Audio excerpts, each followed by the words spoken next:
Mais il a l'air dans de choses que pour certains, ils doivent passer des années à apprendre. Est-ce qu'on peut acclamer le Seigneur? C'est Dieu puissant, c'est Dieu grand. Nous l'acclamons, nous nous tenons debout, nous voulons encore continuer à célébrer notre Dieu. Est-ce que nous pouvons nous lever dans la présence du Seigneur? Nous lever tous ensemble. Nous allons faire quelque chose avant de chanter. Nous allons célébrer le Seigneur uniquement avec nos acclamations. Est-ce qu'on peut célébrer le Seigneur uniquement avec nos acclamations? Nous acclamons le roi des rois. Uniquement avec nos acclamations.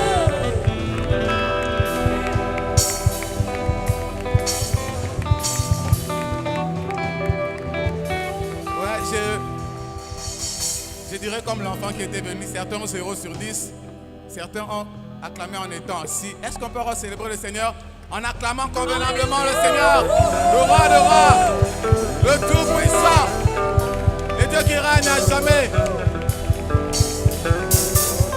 Merci Jésus.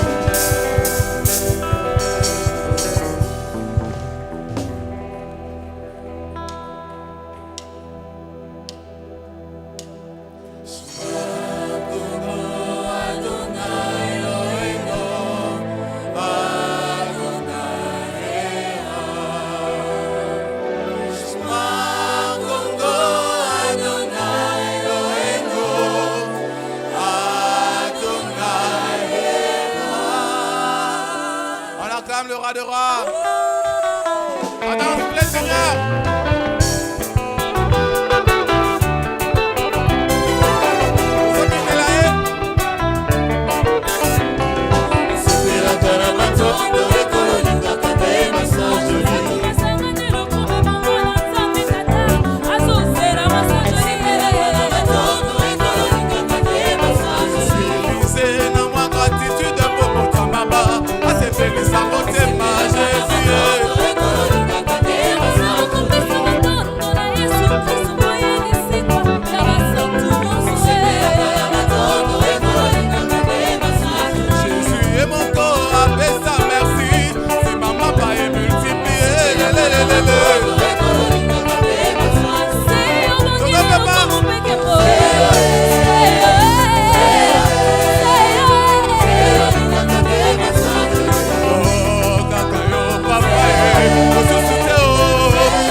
Kankembo na makambo nyonso na milolo na yo beti milolo Alléluia. Jésus. On acclame Jésus.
Melisi bato ebele Yahweh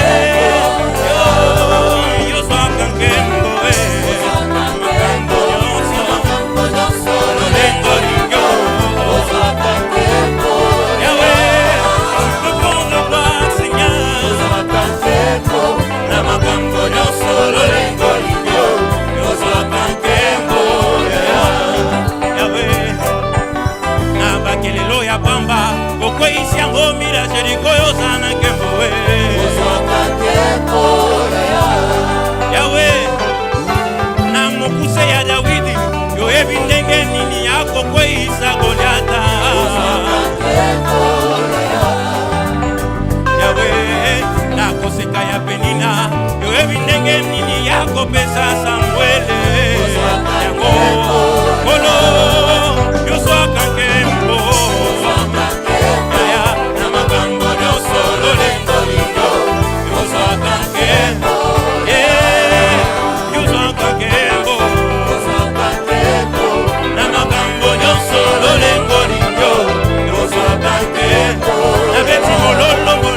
Mololo,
ce matin le commencement et la fin de tout.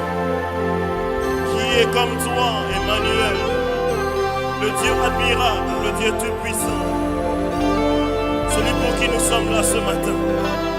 Ah, réellement, ta venue sur cette terre, c'était pour un but précis. Et ce but, c'était pour me sauver, moi, pécheur. Ce but, c'était pour que tu te fasses pécher et que moi, je sois sauvé. Alpha, Oméga, Jésus, le seul Seigneur, le Dieu redoutable. Nous t'adorons, toi, Emmanuel. Nous t'adorons, toi, le Dieu vivant, le grand vainqueur, le Tout-Puissant. Alléluia. Jésus.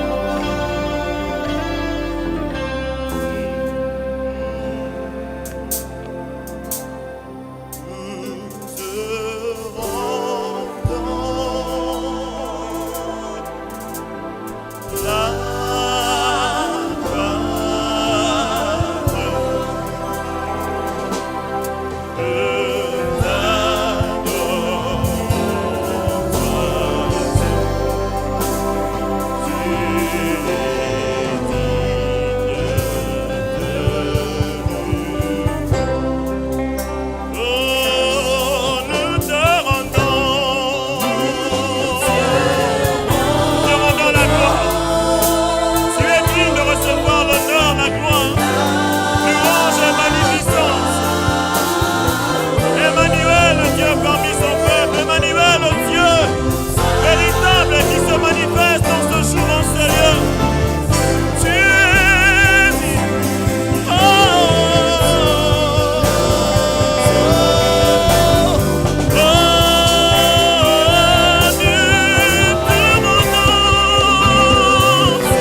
acclamons celui à qui tout est soumis.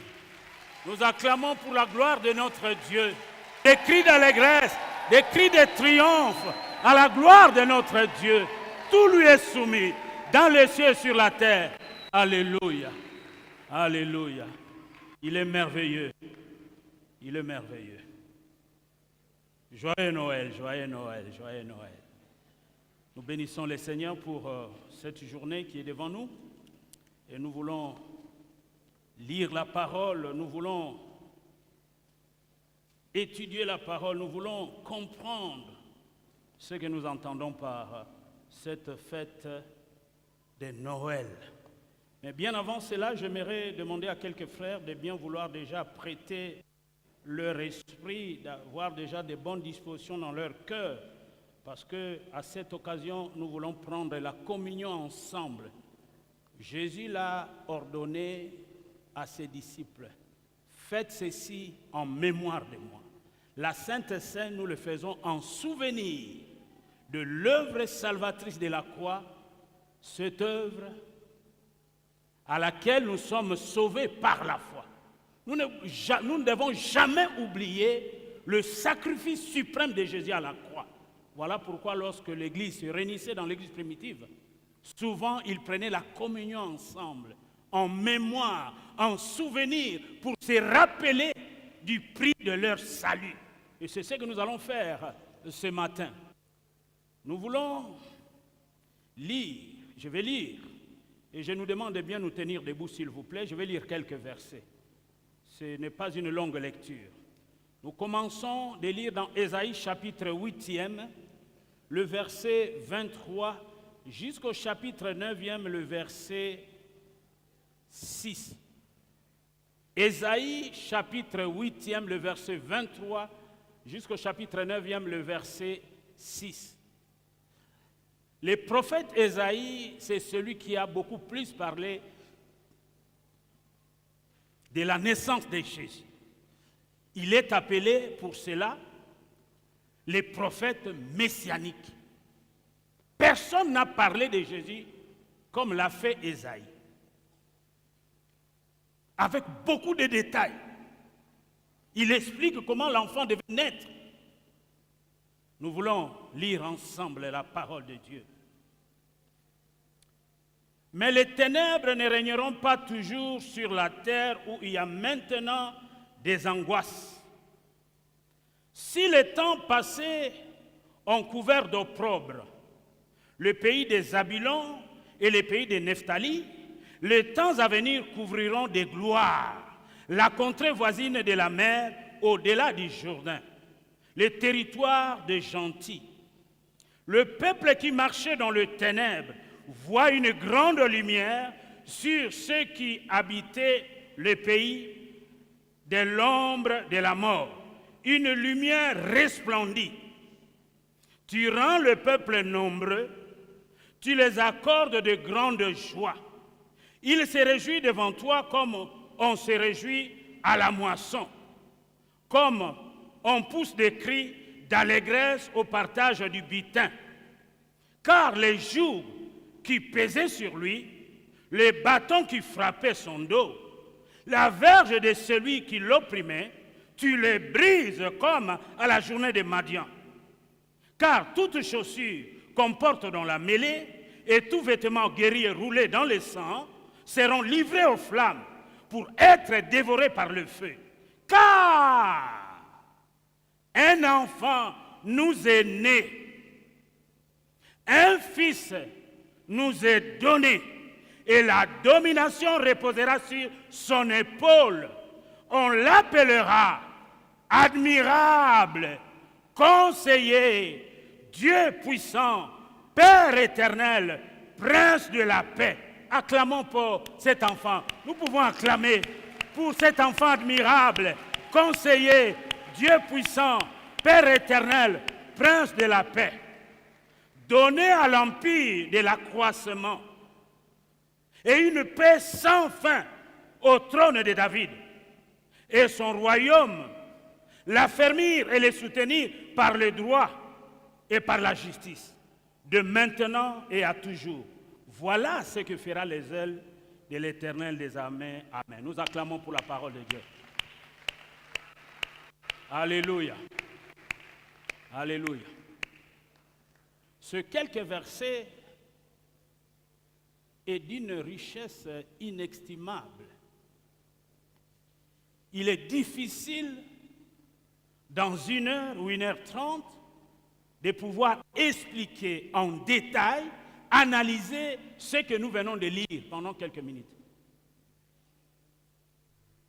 Je vais essayer de vous donner ce que je peux aujourd'hui, et plus tard un jour nous allons continuer. Mais en voici le plan, le thème.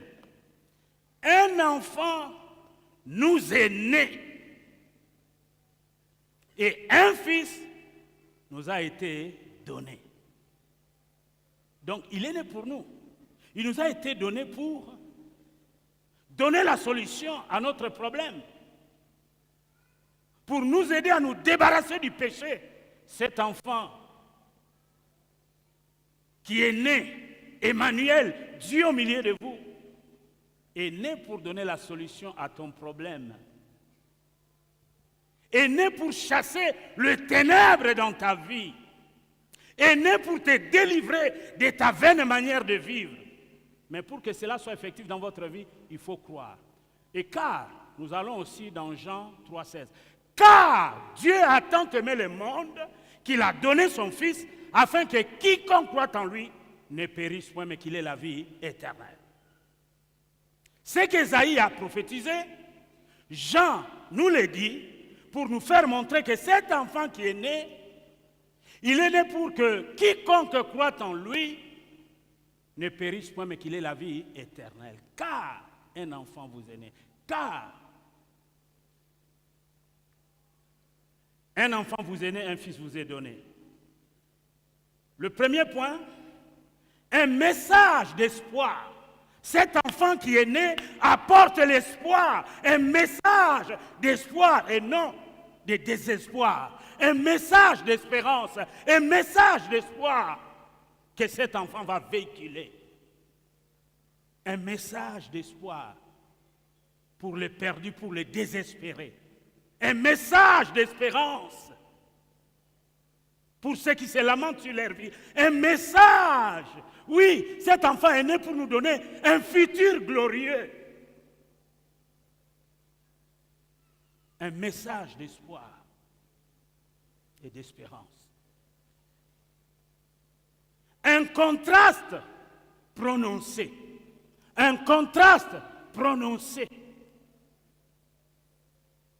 Le deuxième point. Un contraste. Un enfant très fragile qui ne représente pas grand-chose, mais c'est cet enfant que Dieu choisit pour le salut de l'humanité. Quel contraste! Moana, force ni moana zana. Et la domination reposera sur l'épaule de l'enfant. Un contraste prononcé. Mais les voies de Dieu sont insondables. Les pensées de Dieu ne sont pas nos pensées. Les méthodes de Dieu ne sont pas nos méthodes. J'entends quelqu'un qui dit Amen. Ah! Dieu a choisi cette voie-là. La mort par la vie pour que nous soyons sauvés. Si le Sauveur n'était pas mort pour prendre notre place, nous ne serions pas sauvés. Il allait être incapable de sauver les pécheurs. Voilà pourquoi il s'est identifié avec les pécheurs dans sa mort. Jésus est mort pour nos péchés. Nous tous qui avons péché, il est mort pour nous. Troisième point, 5 attributs majeurs. 5 attributs majeurs.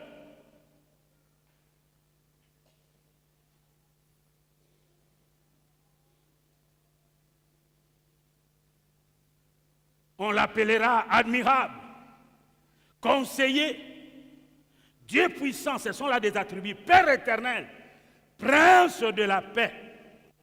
5 attributs majeurs. Et dans ce troisième point, les 5 attributs majeurs, il y a à boire et à manger. Et la conclusion pour nous.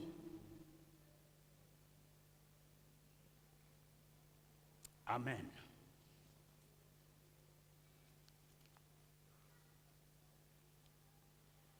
un message d'espoir.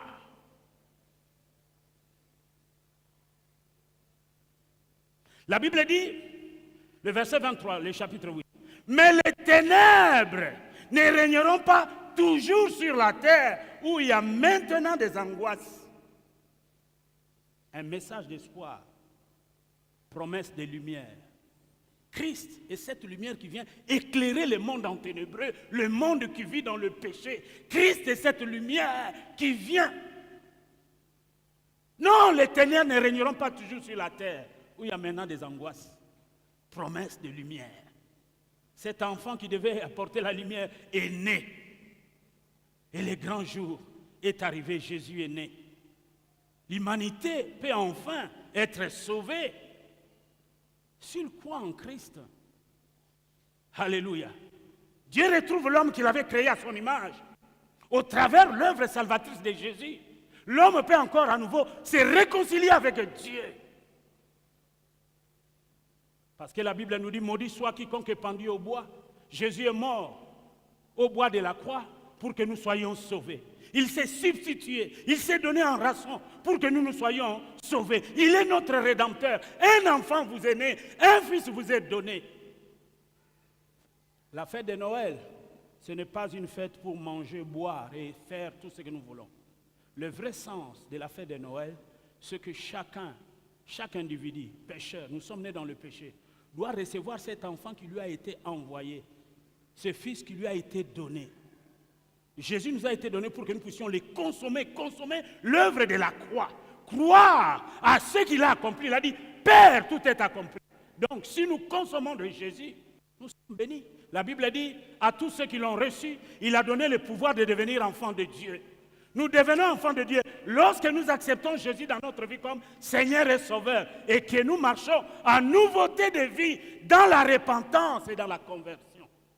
Alors nous lui sommes agréables.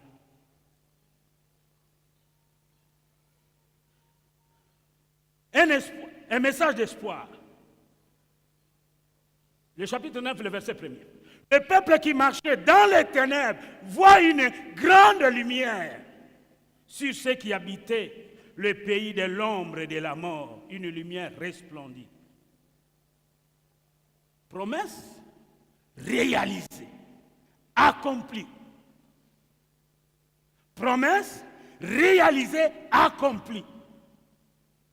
Le peuple qui marchait dans les ténèbres voit une grande lumière sur ceux qui habitaient le pays de l'ombre et de la mort, une lumière resplendit. Promesse réalisée. L'Ancien Testament parle de Jésus-Christ et le Nouveau Testament nous présente l'enfant qui est né. L'Ancien était un cadre, un pédagogue pour nous amener en Christ et le Nouveau, c'est la naissance de Jésus. Réalisation de la promesse.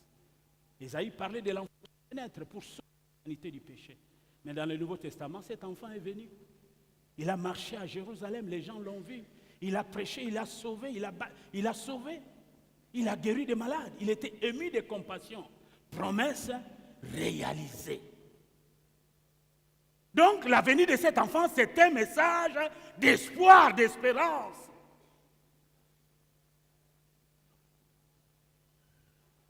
Nous avons tout pleinement en Christ Jésus. Nous avons en lui le plein salut. Un salut total. Pas un salut à moitié. Corps, âme et esprit. Dieu nous sauve intégralement. Promesse réalisée. Un enfant vous est né, un fils vous est donné, et la domination reposera sur son épaule.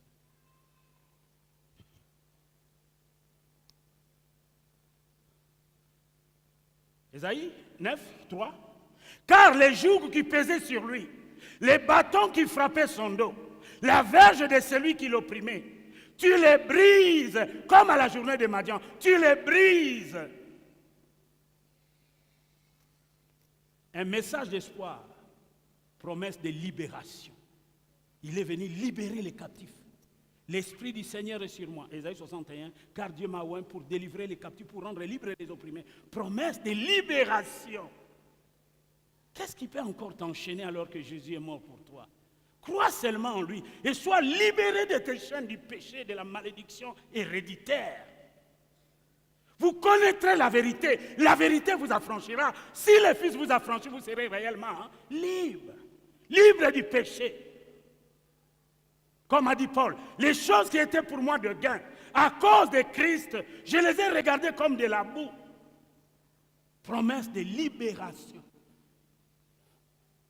Si le Fils vous affranchit, vous serez à moitié libre. Non, réellement, totalement, pleinement libre.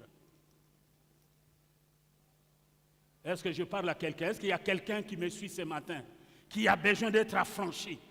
Et tu es au bon endroit, Jésus est là. Là où 2, 3 s'assemblent à mon nom, a dit Dieu. Je suis au milieu d'eux. Dieu peut t'affranchir ce matin et sortir de ces liens, libre de tes chaînes. Les chaînes du vol, de l'adultère, du péché, de l'impudicité, de tout ce que vous voulez. Jésus a franchi de ces chaînes. Vous connaîtrez la vérité vous affranchira. Si cet enfant qui est né, le Fils vous affranchit, vous serez réellement libre. Le message de Noël, c'est un message d'espoir, un message de libération. Jésus est venu libérer un peuple. C'est pour cela qu'il a dit, je bâtirai mon église. Et les portes de séjour des morts ne prévaudront pas sur elle. Donc, lorsqu'il sauve, il nous convainc du péché, de justice et de jugement, il nous introduit dans son église pour que nous soyons, entretenus, pour que nous soyons nourris par la parole de Dieu et grandir jusqu'à ce que nous puissions attendre son retour et travailler pour lui.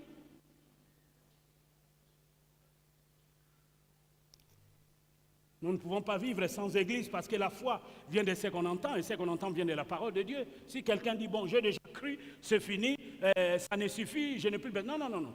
La foi vient de ce qu'on entend et ce qu'on entend vient de la parole de Dieu. De la même manière que nous avons besoin de manger constamment, régulièrement, pour nous maintenir en bonne santé, il en est de même pour la vie chrétienne. Lire la Bible chaque jour, prier, venir à l'église, jeûner, pour augmenter la foi.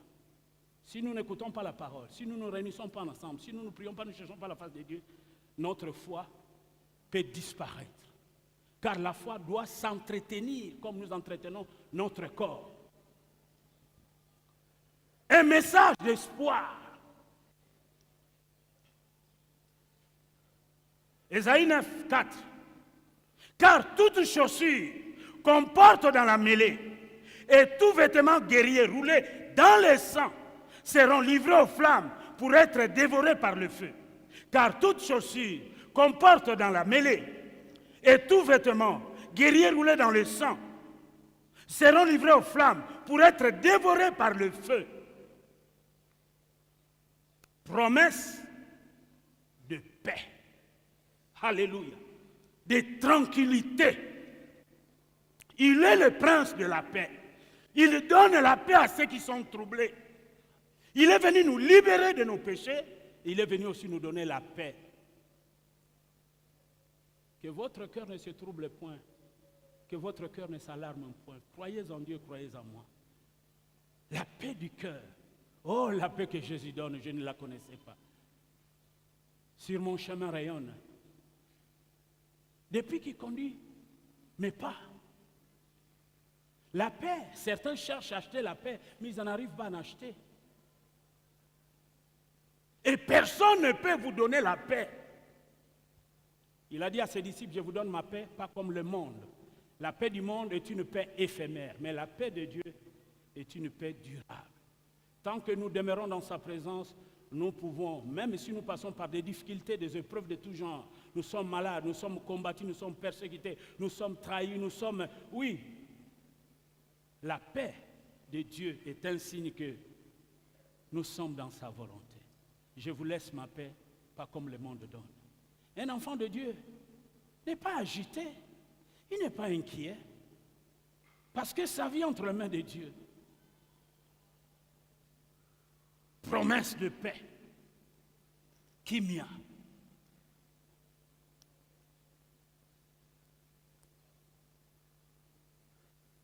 Un message d'espoir. Ésaïe 9, 5. Car un enfant nous est né, et un fils nous est donné, Et la domination reposera sur son épaule. On l'appellera admirable, conseiller, Dieu puissant, Père éternel, prince de la paix. Ce verset 5 du chapitre 9 nous parle du moyen de l'accomplissement des promesses. Pour que ces promesses s'accomplissent, car un enfant nous est né. C'est par cet enfant que les promesses de Dieu vont s'accomplir. Et lorsque cet enfant meurt, il dit, Père, tout est accompli. Il était venu accomplir une mission. Vous me suivez?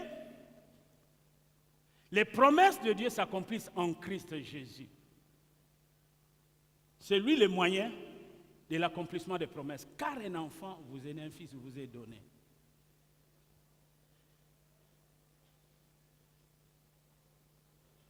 Et nous trouvons encore une autre explication pour la réalisation de ces promesses dans Jean 3,16. Car Dieu a tant aimé le monde qui était perdu, vautré à lui-même, qu'il a donné son Fils unique, afin que quiconque croit en lui ne périsse point, mais qu'il ait la vie éternelle. Réalisation de la promesse, c'est en Christ. La Bible dit, il n'y a de salut en aucun autre nom, dans le ciel et sur la terre, aucun autre nom qui nous a été donné pour que nous soyons sauvés. Le salut n'est qu'en Christ et en Christ seul. Voilà pourquoi Jésus a dit, je suis le chemin, la vérité et la vie. Et nul ne vient au Père que par moi. Le salut n'est qu'en Christ et en Christ seul. C'est lui le moyen de l'accomplissement des promesses de Dieu. Je croyais qu'un enfant qui aime le Seigneur allait acclamer pour Jésus. C'est lui l'accomplissement de tes promesses. C'est lui les promesses de libération, de paix.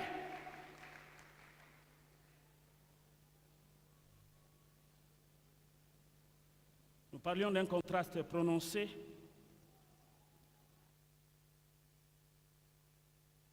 Le bien-aimé dans le Seigneur est de plus fragile qu'un enfant. Quoi de plus précieux qu'un fils? Cependant, par Jésus-Christ, Dieu a accompli le miracle de nous répondre. Cependant, par Jésus-Christ, Dieu a accompli le miracle de nous répondre. La naissance de Jésus, sa conception est une conception miraculeuse. Mais il est né comme tout autre homme. Il a grandi, il a vécu comme tout autre homme. Mais il a été conçu par la vertu du Saint-Esprit. L'ombre du Saint-Esprit te couvrira. Parlons de la Vierge Marie qui avait trouvé grâce.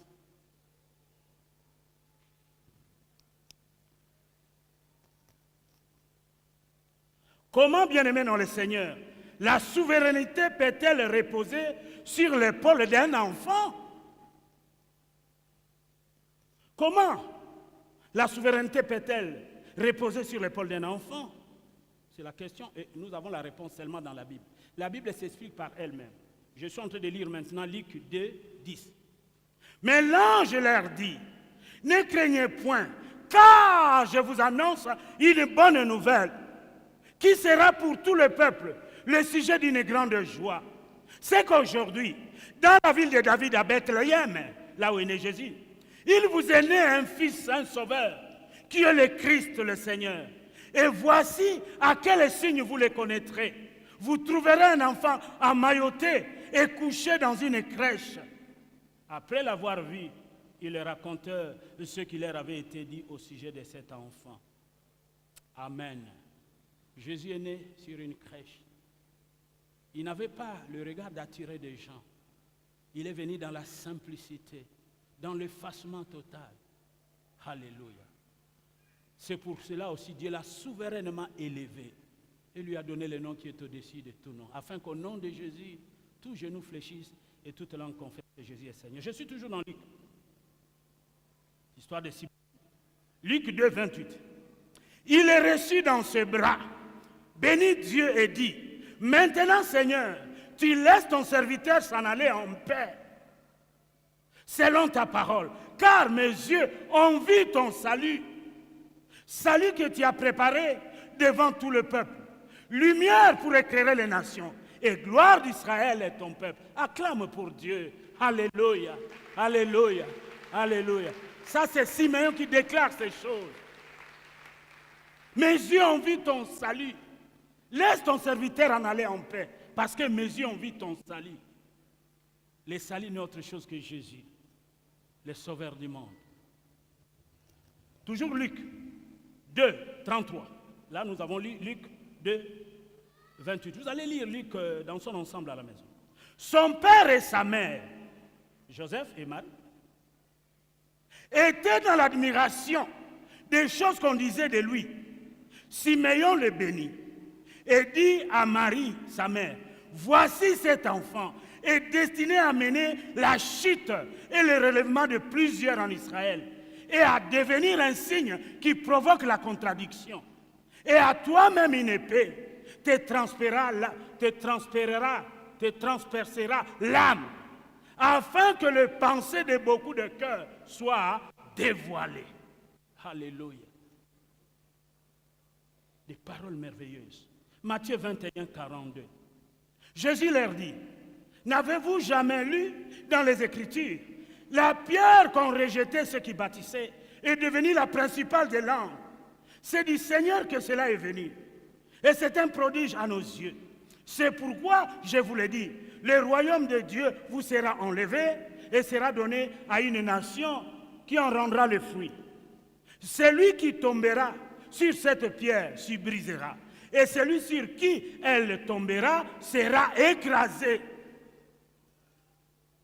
Amen.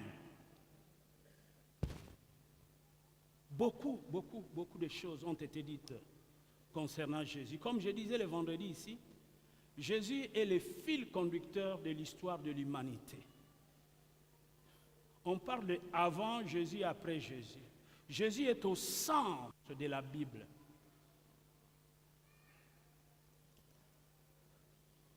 Bien-aimé, Ésaïe 53, verset 2, je vais lire pour vous. Il s'est élevé devant lui comme une faible plante, comme un rejeton qui sort d'une terre desséchée. Il n'avait ni beauté ni éclat pour attirer nos regards. Et son aspect n'avait rien pour nous plaire. Méprisé et abandonné des hommes, homme de douleur et habitué à la souffrance, semblable à celui dont on détourne le visage. Nous l'avons dédaigné. Nous n'avons fait de lui aucun cas. Cependant, ce sont nos souffrances qu'il a portées. C'est de nos douleurs qu'il s'est chargé.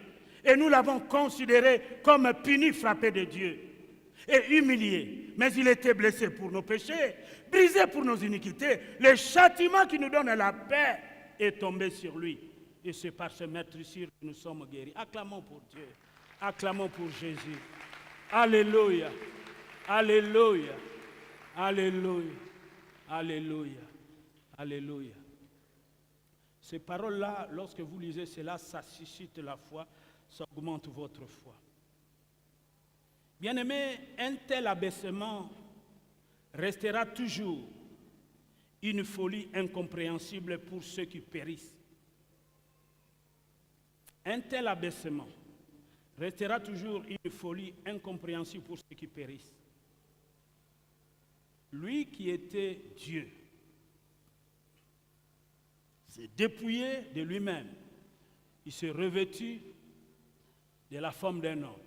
Il a habité parmi les hommes. Quel abaissement! Il n'a pas regardé son égalité avec Dieu comme une proie arrachée. Voilà pourquoi la Bible dit dans Philippiens, ayez en vous le sentiment qui était en Christ, le sentiment d'humilité. Jésus n'a pas considéré son égalité avec Dieu comme une proie arrachée, mais il s'est humilié lui-même en prenant la forme d'un serviteur, en devenant serviteur. Et il a accepté la mort, même la mort de la croix. Une mort honteuse, où il a été pendu sur le bois de la croix avec des brigands, des voleurs. Quelle ignominie, quelle opprobre, quelle honte, quelle humiliation. C'était là le moyen de Dieu pour que Jésus puisse sauver l'humanité. Il fallait qu'il s'abaisse. Il a dit, mais voici, envoie-moi. Est-ce qu'aujourd'hui, il y a des gens qui peuvent s'abaisser pour faire la mission de Dieu? Se dépouiller d'eux-mêmes, s'humilier, rechercher l'intérêt d'un plus grand nombre, comme l'a fait Jésus.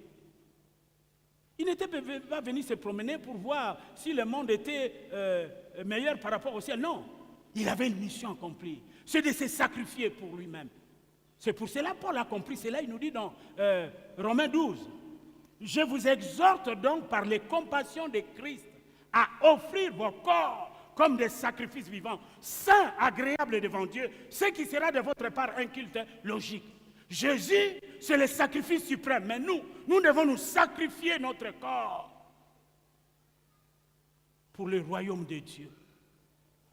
Vous réveillez la nuit, priez pour l'Église, priez pour les âmes, que les âmes soient sauvées, priez pour que les gens soient délivrés des certaines manières de vivre. Quel abaissement, quelle humilité. Prenons le premier attribut.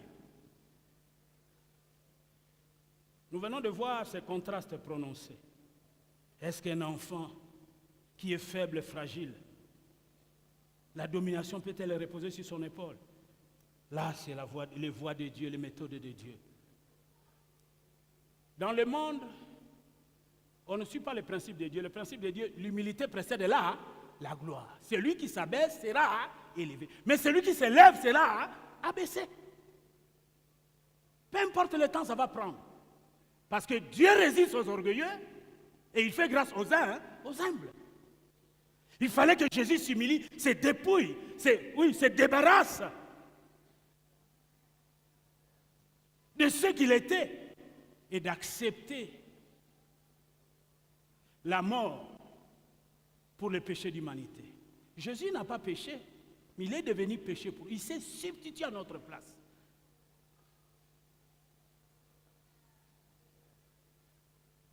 Si nous comprenons Noël dans ce sens-là, nous pouvons rentrer chez nous, manger, jouer, danser. Nous avions compris. Mais si nous chantons, nous mangeons, nous dansons, sans comprendre la signification de Noël, nous sommes perdus. Et chacun de nous, en sortant de l'église, doit se poser la question, est-ce que vraiment je suis né de nouveau? Est-ce que j'ai reçu Jésus dans mon cœur comme Seigneur Sauveur? Est-ce que je vis en nouveauté de vie? Est-ce que je marche en nouveauté de vie? Est-ce que je suis né de nouveau? Est-ce que je me suis repenti de mes péchés? Est-ce que j'ai abandonné la vieille nature? Est-ce que je suis devenu une nouvelle créature en Christ? C'est ça la question que nous devons nous poser. Jésus nous est donné pour nous réconcilier avec Dieu. Et si nous sommes réconciliés avec Dieu, nous devons marcher selon les fruits de l'esprit et non selon les œuvres de la chair.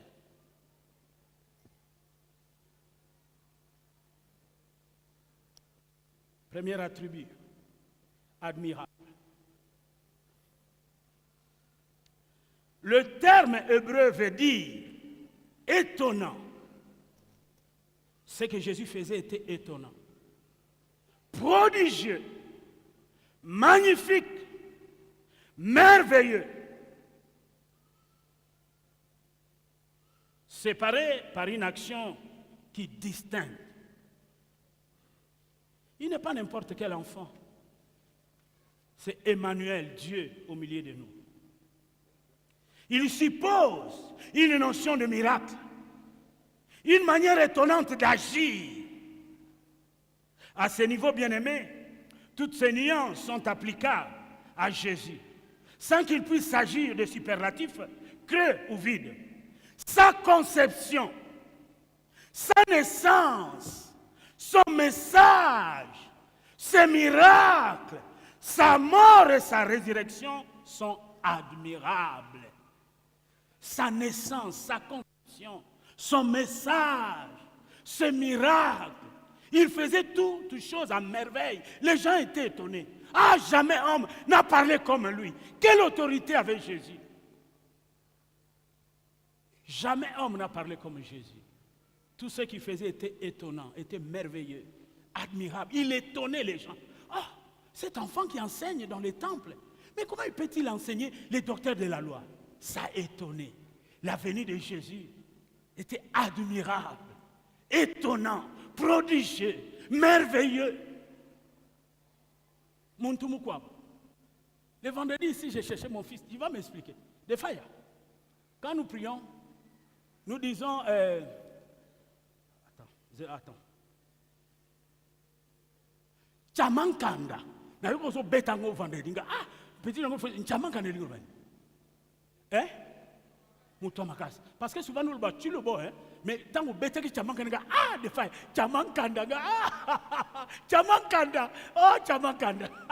Acclame pour Chamankanda. Moto makasi, Chamankanda. Des failles. Tant que zolo bana mono ndire na zongi na luluabu. Quand on a été na Saint-Dominique Savio, quand il disait Chamankanda, je voyais cet homme-là qui venait devant la voiture de mon père, qui nous appelait comme ça, il faisait des grimaces, il demandait l'aumône. Et quand on lui disait, il dit, il dit, oh Chamankanda, acclame Chamankanda, oh Chamankanda, oh. Non, ça m'a rappelé mon enfance quand j'étais enfant. J'étais là à Loulouabour, au petit collège, et je voyais un monsieur qui demandait l'aumône quand on sortait dans la voiture avec papa. Alors on s'est moqué de lui. Allez, ce sont des choses qui ont passé plus de 50 ans, mais je n'oublie jamais cela. Chamankanda, Moutouan Makas. Est-ce que Moutouan Robert Makas m'a bon? Chamankanda. Chamankanda. Bozako Bebalelo. Chamankanda. Chamankanda. Amen. Amen.